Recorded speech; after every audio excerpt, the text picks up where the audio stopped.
Buenos días a todos. Encantado de poder compartir esta mañana este espacio de capilla aquí en el seminario de CEPA. Mi alma mater, ¿verdad? Aquí pasé bastante rato y no me han logrado sacar, todavía ando por aquí. Hace 30 años, en 1994, me convertí al Señor y una de las cosas que más me costó en ese paso al abrazar a Jesús e involucrarme en el cristianismo era el tema de la oración. Básicamente porque venía de una fe donde la lógica de la oración consistía en repetir algo que alguien decía, usted lo repetía, o si no, había una serie de fórmulas preestablecidas donde usted sabía de memoria que cuando alguien dice tal cosa, usted responde otra cosa. Y entonces de repente me acerco al Señor, empiezo a ir a una iglesia cristiana y me empiezan a jugar sucio, porque no tengo ningún forro. O sea, ¿cómo hago yo para orar si nadie dice qué tengo que decir o qué tengo que hacer? Recuerdo que empiezo a acercarme a personas con la intención, con la idea de que me dirigieran un poquito en cómo orar, y me encontré diferentes grupos. Estaba, por ejemplo, el grupo que subrayaba el momento, ¿verdad? Era una iglesia así, pente, como dicen los chiquillos ahora, ¿verdad? Y algunos subrayaban el momento, la hora. Entonces me decían, vea, si usted ora en la madrugada, ahí hay un poder especial de Dios que no se encuentra en la tarde, ¿verdad? Y entonces sacaba los versículos del Salmo, temprano yo te buscaré, y Jesús en Marcos, recuerdan que se levantaba muy temprano y se iba a orar. Bueno, de repente por razones de mi trabajo tengo que empezar a trabajar en jornada nocturna. Salía a las 6 de la mañana y recuerdo que cuando yo salía del trabajo, ya el Señor no estaba tan disponible porque se había pasado la hora en que Él escuchaba de la mejor manera. Y me tocaba orar en la tarde, pero en la tarde el Señor estaba durmiendo la siesta y ahí nos respondía.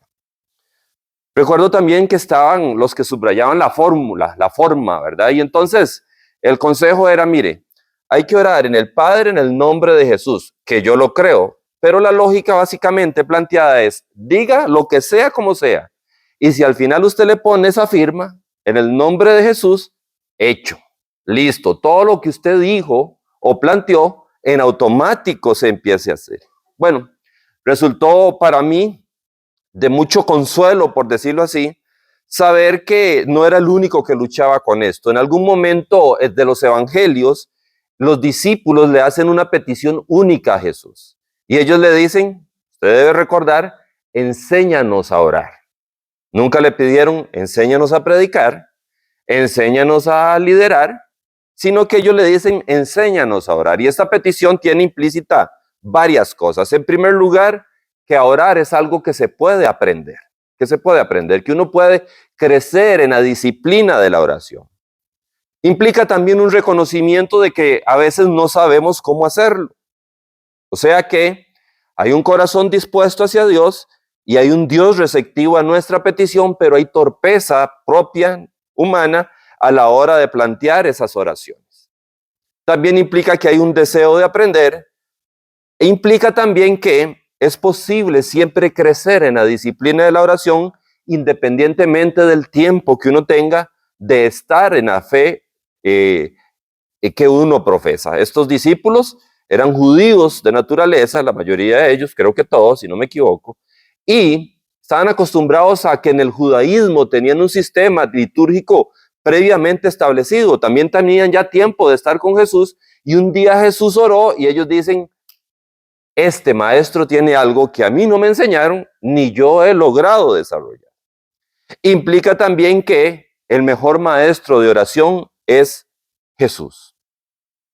Entonces quisiera, dicho esto, basados en Mateo capítulo 26, versos 36 al 46, que es donde vamos a estar, plantear 4 características de la oración de Jesús que nos sirvan de modelo para nosotros que hoy nos corresponde orar y dirigirnos a Dios en oración como una disciplina cristiana fundamental. Es la oración de Jesús en Getsemaní. Estoy seguro que usted la puede ubicar en su mente. Si no la ha leído, por lo menos ha visto la película Semana Santa donde Jesús sale en el huerto y entonces es ese escenario donde Jesús está orando. Leo de la Nueva Versión Internacional, versículos 36 al 46, leo todo el texto para darnos una idea general y luego voy leyendo partes focalizadas para extraer los conceptos que quisiera plantear. Verso 36.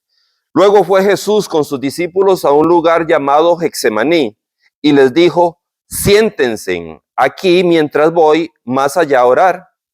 Se llevó a Pedro y a los hijos de Zebedeo y comenzó a sentirse triste y angustiado. Dice Jesús, es tal la angustia que me invade que me siento morir. Quédense aquí y manténganse despiertos conmigo. Verso 39, yendo un poco más allá, se postró sobre su rostro y oró, Padre mío, si es posible, no me hagas beber este trago amargo, pero no sea lo que yo quiero, sino lo que quieres tú. Luego volvió donde estaban sus discípulos y los encontró dormidos. Entonces, a manera de pregunta, dice, ¿no pudieron mantenerse despiertos conmigo ni una hora? Se lo dijo a Pedro. Estén alerta y ore para que no caigan en tentación. El espíritu está dispuesto, pero el cuerpo es débil. Por segunda vez se retiró y oró, Padre mío, si no es posible evitar que yo beba este trago amargo, hágase tu voluntad. Cuando volvió otra vez, los encontró dormidos porque se les cerraban los ojos de sueño. Así que los dejó y se retiró a orar por tercera vez diciendo lo mismo. Versos 45 y 46. Volvió de nuevo a los discípulos y les dijo, ¿siguen durmiendo y descansando? Miren, se acerca la hora y el Hijo del Hombre va a ser entregado en manos de pecadores. Por favor, noten los exclamativos. Levántense, vámonos. Ahí viene el que me traiciona. Es un pasaje que muestra la anatomía humana con respecto a la oración, porque básicamente tenemos al Hijo de Dios con mayúscula, Hijo de Dios con mayúscula, nosotros somos hijos con minúscula, Él con mayúscula, en un momento de crisis personal, existencial, en términos del Dios encarnado. Y Él empieza a orar a su Padre y entonces se propone como modelo de nuestros modelos de oración, de cómo nosotros deberíamos orar. Y por conveniencia pedagógica, las 4 características que Jesús nos modela aquí acerca de la oración, las voy a llamar con palabras que inician con la letra S. Las 4. Entonces usted va a llevar en mente cuáles son esas 4 características de la oración de Jesús que empiezan con la palabra S, y ya que estamos en el seminario vamos a hacer un quiz al final, oral. Nada más les voy a preguntar, usted va a cerrar los ojos y usted va a decir, son estas. Bueno, en primer lugar encontramos que la oración de Jesús es sincera. Esa es la primera S. La oración de Jesús es sincera porque la oración de Jesús carece de los poses tan característicos de los religiosos de su época. El evangelista Mateo describe a Jesús como alguien que estaba triste y angustiado, verso 37. Y en el verso 38, él le dice a esos 3 discípulos, Pedro y los hijos de Zebedeo, mire, me siento tan angustiado que siento que voy a morir. Seguramente si el evangelista lo describe así y él se comparte esas emociones con sus discípulos, seguramente deduzco yo del texto que cuando llega donde el Padre, lo primero que hace es, Señor, estoy triste, estoy angustiado. Una carencia total de formalismo religioso que caracterizaba a los religiosos de su época. Y tenía suficiente razón. Judas, el que metía el pan en olla y carne con él, lo había traicionado. Pedro le había dicho, Señor, mire, todos estos carajos jalan. Aquí el único que se va a quedar con vos soy yo. Ese es el único que yo soy el único que va a estar contigo. Y Jesús sabía que menos de 48 horas, 24 horas después, Pedro también iba a jalar. Se sentía solo. Según la profecía del Antiguo Testamento, Jesús es descrito en Isaías como varón de dolores y alguien hecho para el sufrimiento. Jesús sabe que está solo y está consciente de lo que le espera.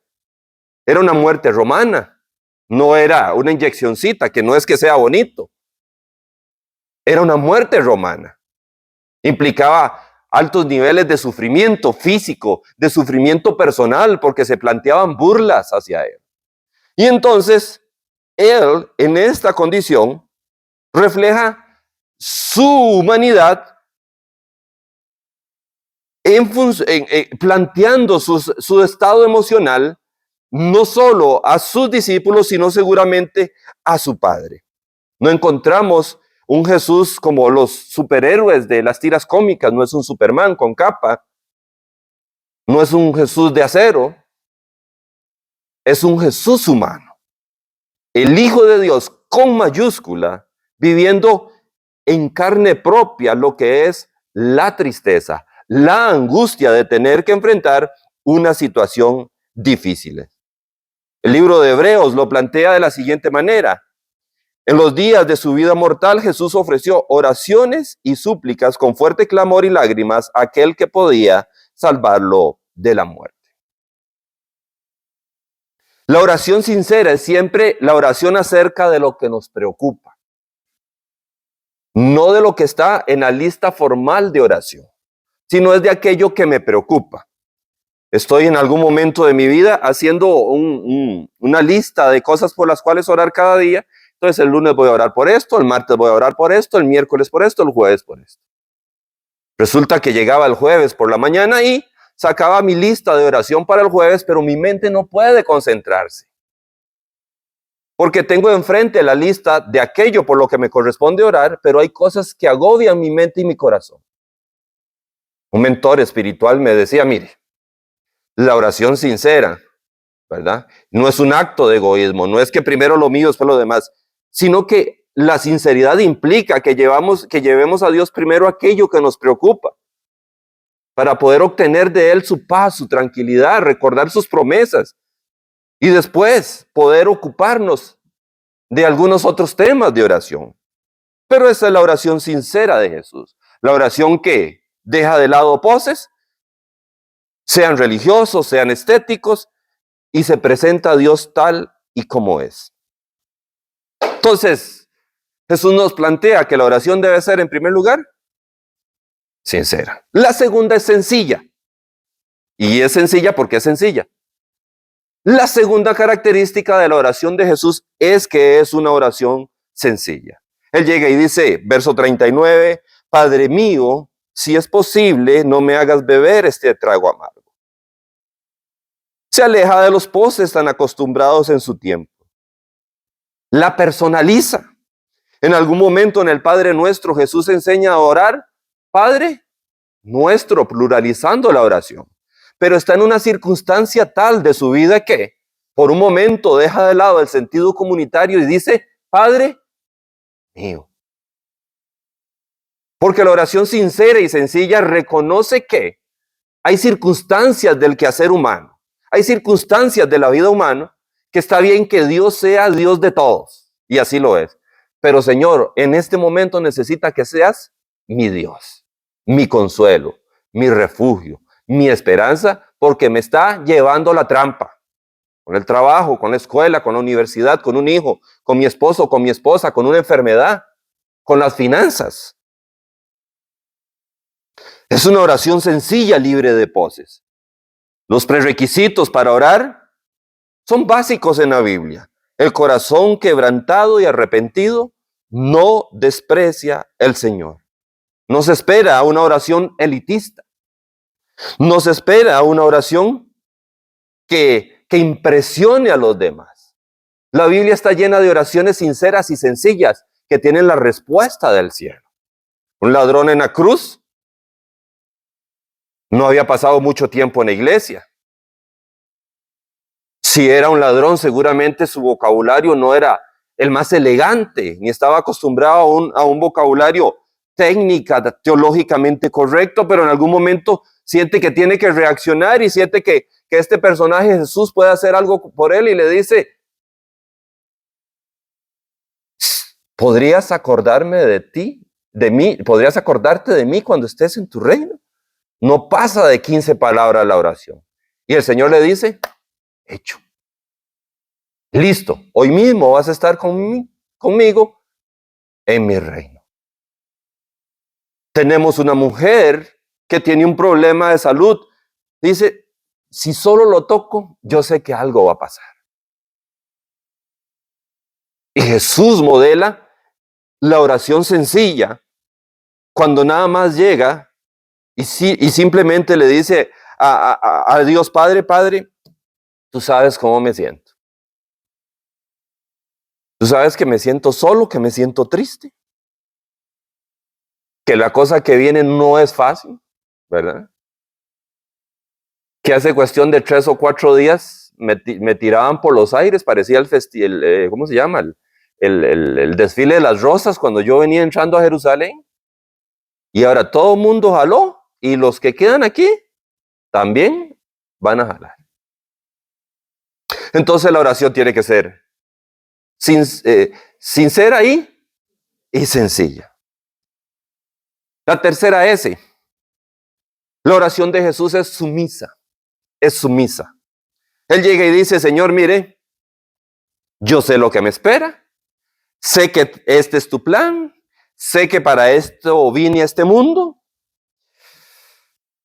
no me gustaría pasar por ahí, pero que no se haga lo que yo quiero, sino que se haga lo que tú quieres. Ahora miren, toda oración debe ir acompañada de sumisión, de una disposición a acatar la voluntad de Dios. Cuando dejo escoger a Dios por mí, no pongo a Dios al servicio de mis deseos, sino que someto mis deseos a sus planes eternos. No se trata de poner a Dios a hacer mi voluntad, sino de ponerme yo a hacer la voluntad de Dios. Y Jesús nos modela cómo, aun siendo el Hijo de Dios con mayúscula, no hay un intento de torcer el brazo de Dios, sino que es una oración sumisa. Tratar de imponer mi voluntad por encima de la voluntad de Dios es falta de fe en Dios y demasiada fe en mí mismo.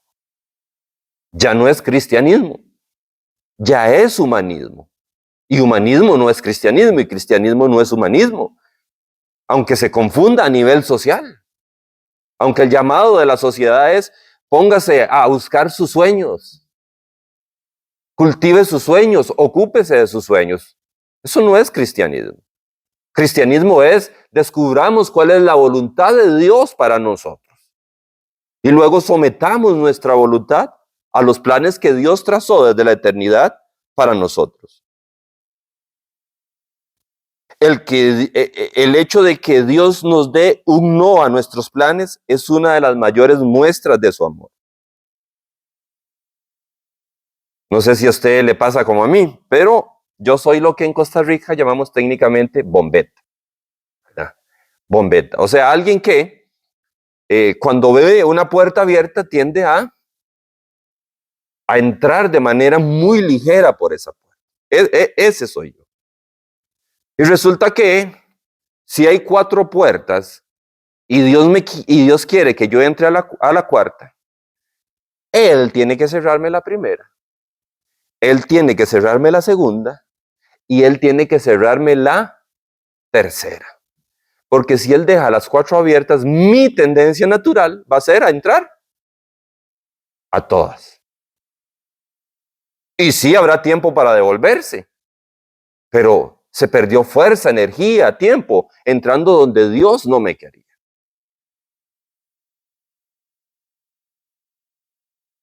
La aceptación de la voluntad de Dios de realizar una oración sumisa no necesariamente está libre de perturbación. Y aquí me permito diferir cuando en algún momento recién convertido me dice, es que cuando Dios quiere algo para usted, Dios le da paz. No sé si han escuchado eso. Mire, algunas cosas, algunas veces las cosas que Dios, yo estoy seguro que tiene para mí, no vienen acompañadas de mucha paz. Implica pasar a algo desconocido. Implica enfrentar cosas que a veces no hemos enfrentado nunca.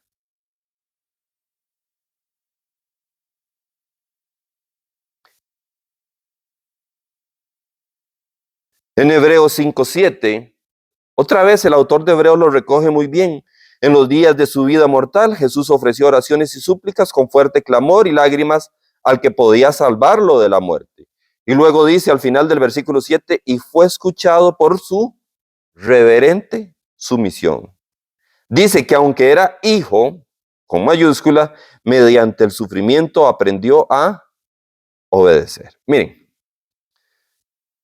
decirle a Dios, hágase tu voluntad, es una oración tremendamente arriesgada desde nuestro punto de vista, pero es tremendamente segura desde el punto de vista de Dios.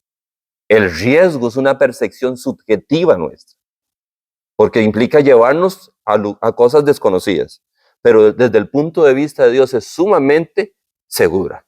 ¿Por qué? Porque aquello que es desconocido para nosotros es conocido para Dios. Y Él tiene cuidado de nosotros. Por alguna razón, Dios a veces nos invita a movernos sin darnos toda la información. Y eso a nosotros no nos gusta. Vete de tu tierra, de tu parentela, a la tierra que yo te mostraré. ¿Y por qué no me dice por dónde es el asunto? Me pasa un plano catastro, a ver si es plano, a ver en qué lugar está ubicado el terreno, si es plano, si es muy quebrado, está construible. No, es salga y después de que usted ha salido, te muestro el lugar. Pero no me das una pistita.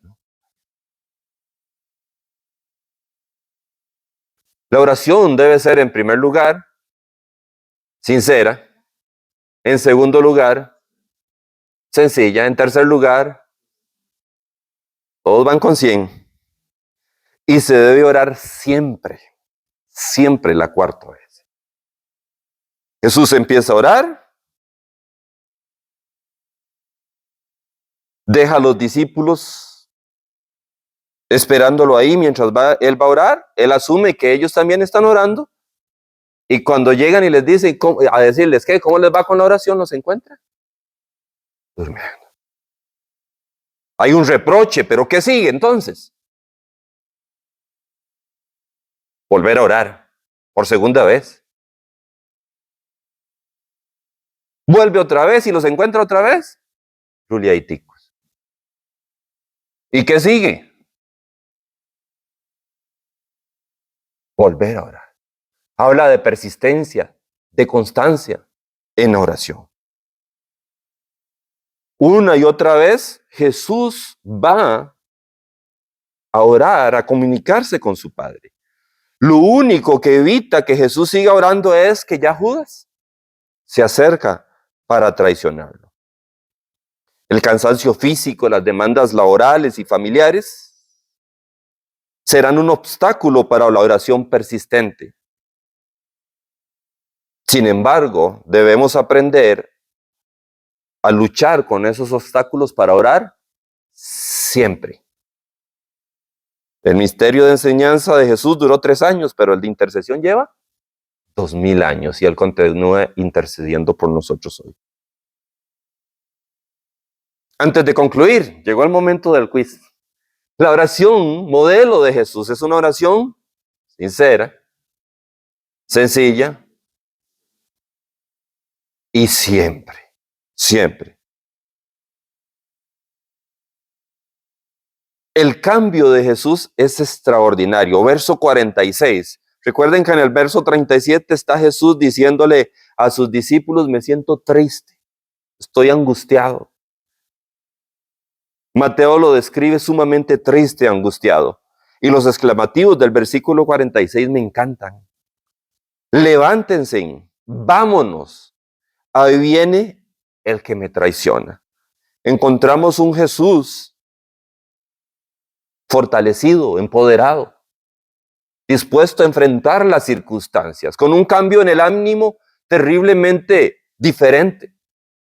No es un Jesús que dice, vea, pongamos a Pedro, que es el cortaorejas de primero. Ese es el primero. Luego, los hijos del trueno, recuerdan, esos son bien chivas, y entonces, de segundo, esos enjachan a los soldados y ya se van para atrás. ¿No? Encontramos a un Jesús diciendo, vamos, a lo que vinimos. Esta es la voluntad de Dios. Este es el propósito del Padre. Es un Jesús empoderado. En el pasaje paralelo que se encuentra en Lucas, el texto relata que un ángel se acercó y llegó a fortalecer. Por eso es que la oración sincera, sencilla, sumisa y siempre es una oración que nos empodera, que nos da fuerzas para enfrentar las circunstancias. Ojo, a veces Dios nos libra de enfrentar algunas circunstancias. A veces nos da la fuerza para enfrentarlas. Nosotros quisiéramos que siempre nos libre, ¿verdad? Que no nos toque enfrentarlas, pero a veces la respuesta de Dios no es te voy a librar. A veces la respuesta de Dios es te voy a dar la fuerza para enfrentarlas. ¿Ah? Señor, pero habemos un montón de millones de israelitas, ¿por qué tengo que ser yo el que sustituya a Moisés? Esfuércete y sé valiente. Te toca a ti. Te toca a ti. Es momento de enfrentar. A manera de frase conclusiva. En la oración Jesús encontró fuerzas para hacer la voluntad de Dios. La oración algunas veces nos permite escapar, pero otras veces nos permite enfrentar. No escapar, sino enfrentar. Jesús nos enseña que quien permanece en oración delante de Él y sujeto a su voluntad, puede enfrentar las circunstancias de la vida y salir victorioso. En la oración nos arrodillamos delante de Dios para poder estar en pie delante de las circunstancias de la vida. Quisiera pedirles, me incluyo yo, que pensemos, nadie tiene que levantar la mano ni decir, que pensemos en una petición, en una petición que tengamos que requiere sencillez, sinceridad, sumisión y constancia. Y que oremos siempre por eso. Y que tomemos ahorita un par de minutos para presentarla a cada uno de nosotros delante de Dios, sinceramente, sencillamente, sumisamente, y la constancia queda de tarea para continuarla en el resto de los días que están por delante. ¿De acuerdo? Señor,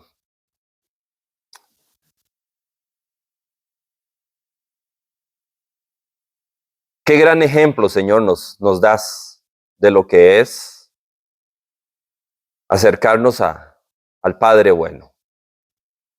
Aún siendo el Hijo con mayúsculas, Señor, supiste modelar cómo debemos acercarnos a Dios.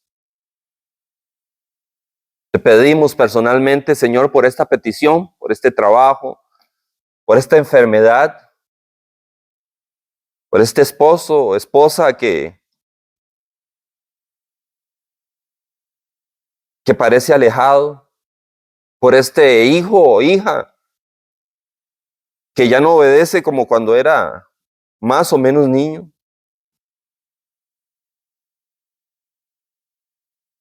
Por esta situación financiera, Señor, que me agobia, que hace que me distraiga a veces, pero que se mantiene ocupando mi mente. Por el negocio, Señor, que iba muy bien, pero por alguna razón ahorita está bajando, Dios, las ventas.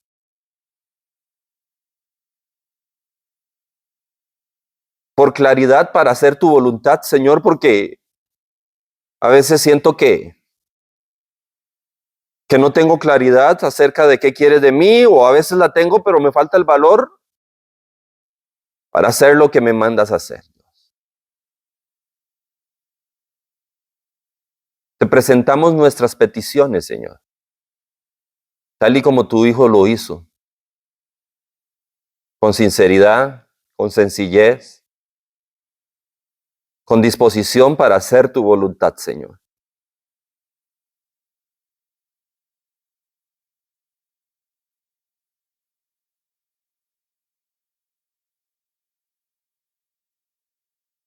En la convicción, Dios, de que tú inclinas tu oído y nos escuchas. en la convicción de que tú has cuidado de nosotros hasta hoy y lo seguirás haciendo de aquí en adelante. En la convicción de que tú te ocupas de nosotros y de los nuestros, Señor, aunque no siempre lo percibamos tan fácilmente, Señor. En esa fe, en esa confianza, en esa paz, Señor, nos presentamos delante de ti, Señor. Responde, Padre, nuestra oración. Y permítenos discernir tu respuesta. Que tu respuesta se haga evidente para nosotros, aunque no sea la que esperáramos, Señor. Danos un corazón sumiso a tu voluntad, Señor. Y enséñanos como tu Hijo Jesús, Señor, que la mejor manera de enfrentar las circunstancias difíciles es acudiendo a ti, Señor. En el nombre de Jesús. Amén. Y amén.